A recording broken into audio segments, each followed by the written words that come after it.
good day. I'm Lance, and today my father and me will be making Malunggay Pandesal using the sponge and dough method.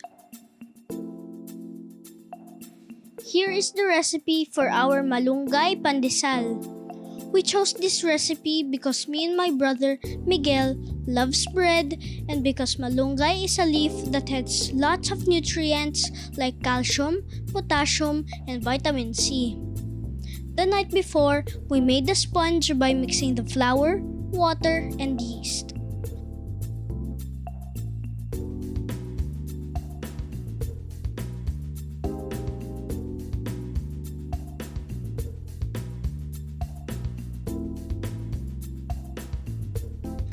We mixed it until all the flour has absorbed water.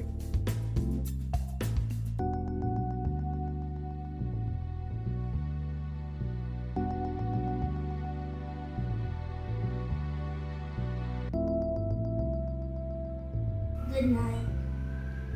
Good night, Mr. Bo. Good night. What did you do before we started? Before you wake in, You're right. Always wash your hands before handling food, okay? So, today we will be making. What are we gonna make? Malunggay Pandesal. You're right. We're gonna make Malunggay Pandesal using the sponge and dough method. Okay, so last night we already made the sponge. So the sponge, we mix it until there's no more dry flour. So what did you notice this morning when we saw the sponge? What happened to the sponge? Spread. It's bigger than last night, right? So normally we will press the sponge until it doubles in volume. Last night it was just half of the container, now it's bigger, right? You know why? You know why? Because of this one. What's this? Yeast. So yun, after this one is the flour. It mix the sugar and flour to make carbon dioxide and make sure dough grow. Okay, so we are now gonna mix. Okay, I'll do this. Gonna please mix the sugar with the salt and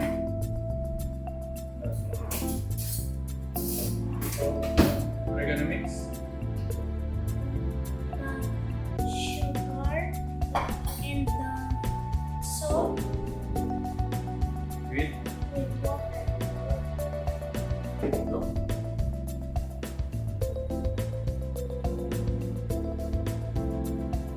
Okay, so while you do that, I'll be mixing all the ingredients. So this, sure, that goes there. I'll mix it. What's this, Lance? Milk, powdered milk. We're gonna put the powdered milk. What's our featured ingredient today? Malunggay. Malunggay. Alright. That is our malunggay.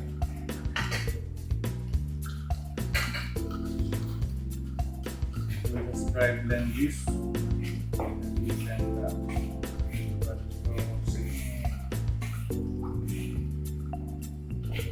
Where do you normally put your malunggay when you're cooking? What dish? Tinolang manok. Sarap ba ang malunggay sa tinola? Yes. It used to be your favorite food, tinola. Why did pandesal become a Filipino delicacy, Dad? Pandesal, it literally means bread of salt. It's from the Spanish era. It's a normal sweet dough. It's become a Filipino staple food. We normally eat it on breakfast, family, and so to make it healthier, what we did is what did we put in? Malunggay. Malunggay. It's very popular in the bakery. Malunggay Pandesal. But to make it more healthy, what did we put? Milk. We put milk, and then okay. So how do you know if it's mixed properly? Pag wala ng solids sa ilalim ng solution. So, put that here. So we're gonna make a well. Focus here, please. gonna make a well dun sa bowl natin. You put it in the middle. That one. Yes. Put the liquid in the middle, please. Do that.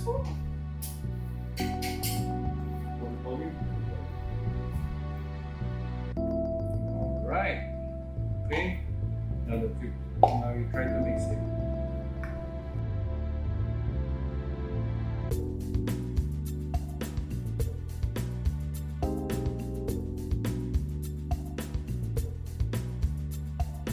Alright. Are you okay there? Yes.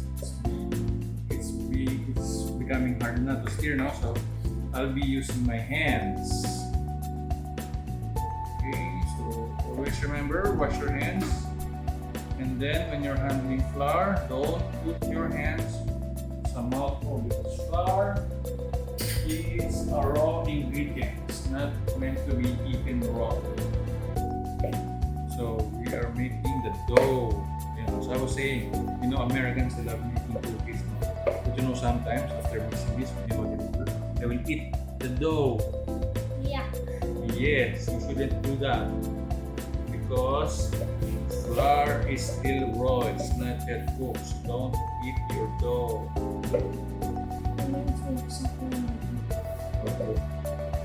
You're almost. Is it your favorite book?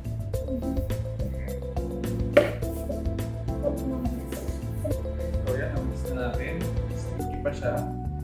So yung pick-up stage pa lang siya. So kaya na natin yung sponge.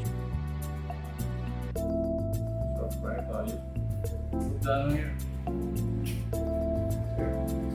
Put that one here. Gonna mix it together. Sticky. This.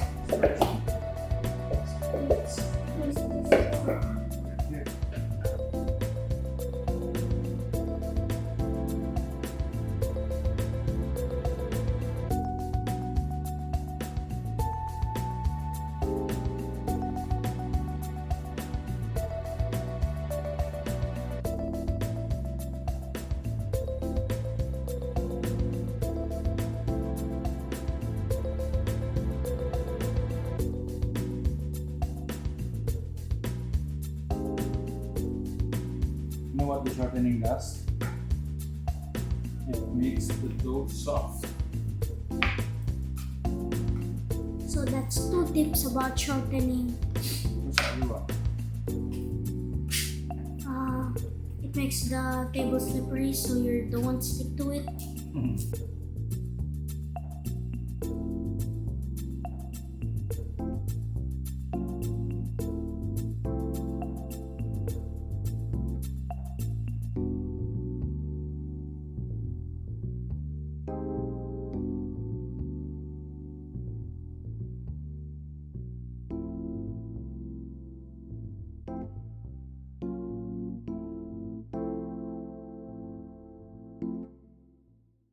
Lance, why we are mixing the dough?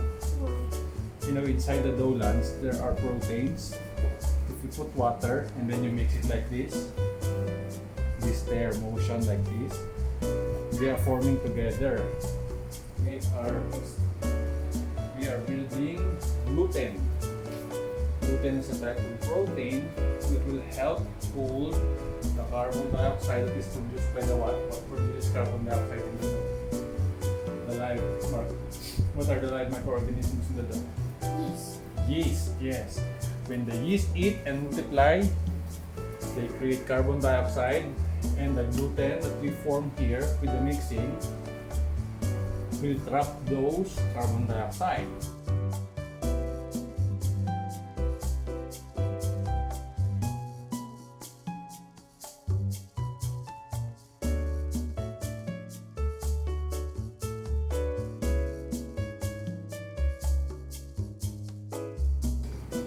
That's already 11 minutes.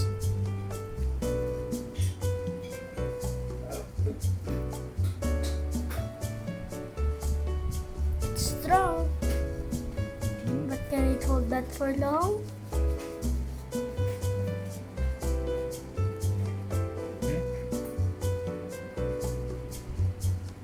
It's tough but thin. Okay. So that's called the window test. So it's done? Yeah, it's done. We're now going to weigh it.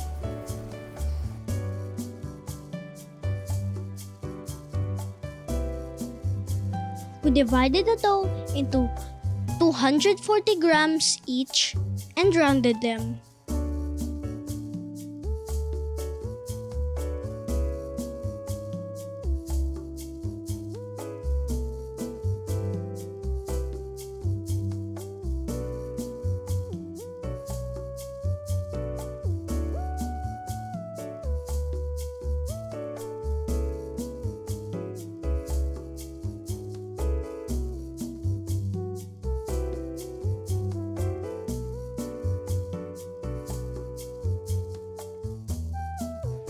We rested the dough for 10 minutes.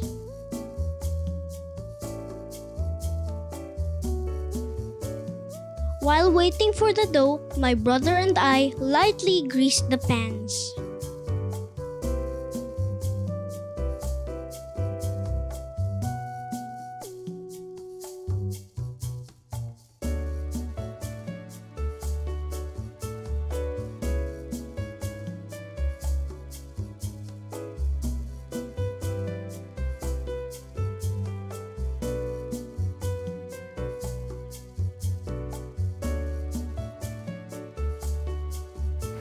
Hands, don't put this on your own, always ask this down to help you out, okay?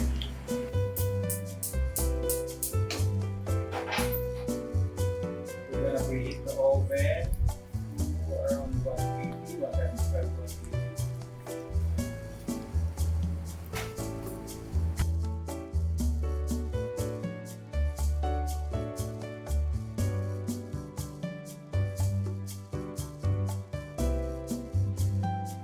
After 10 minutes, we shaped the dough into rod shapes around 30 centimeters long.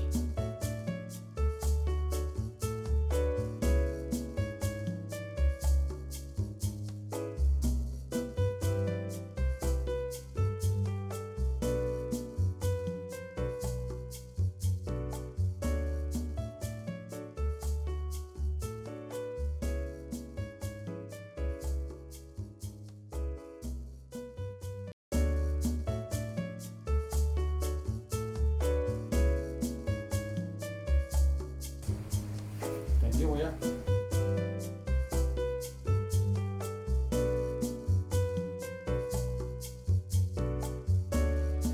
So we have here our breadcrumbs, toasted breadcrumbs. So you're gonna roll them in breadcrumbs, yeah? I'm gonna show you how first. I'm gonna show you how. Gonna put it in like this. Make sure you don't put breadcrumbs here at this line, huh? So you're gonna put that.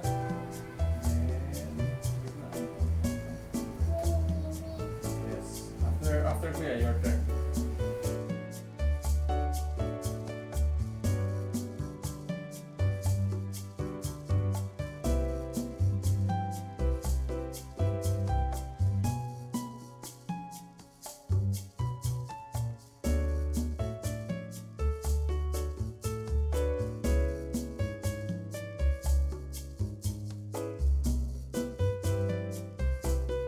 So we will cut these grams into 8. So first, gonna cut it into half with a blunt edge, okay? Blunt edge, half, and then 2, and then 2 again, okay? So total weight. So I'll show you first.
After cutting the dough, place them in the pans and let it ferment for 30 minutes or until ready for baking.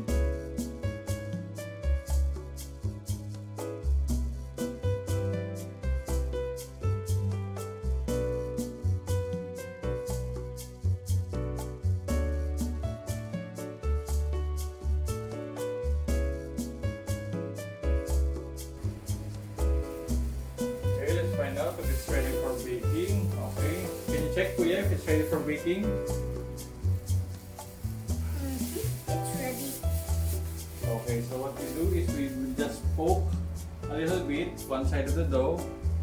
See, and if it returns slowly, it means it's already ready for baking. If your finger mark is left there, it means you have overproofed it or over fermented it. Okay, so we're gonna put it in the oven. This one we're gonna put it in first. Our temperature in the oven is around 170, 180, and put it in there. Be careful not to touch your. Very good. Alexa, timer for 12 minutes. So we're gonna bake this for 12 to 15 minutes. Oh, look at the breads getting big in the oven.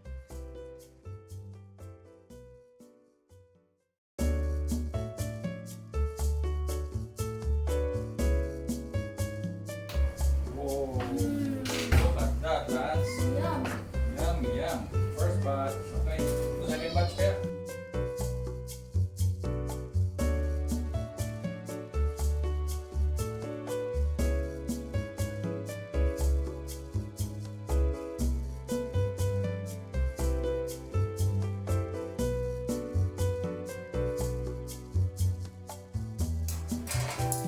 First batch of Malunggay Pandesal, check. Here is our Filipino delicacy, Malunggay Pandesal. Enjoy! Let's try it. Miggy, you wanna try? Okay, we're gonna try it. Ooh, wow. Breadcrumbs all over Oh, the that's place. right. It's a bit warm, Miggy. Mmm. Try it. Is it nice? What's the taste? Mmm. Malunggay, of course. No? Enjoy!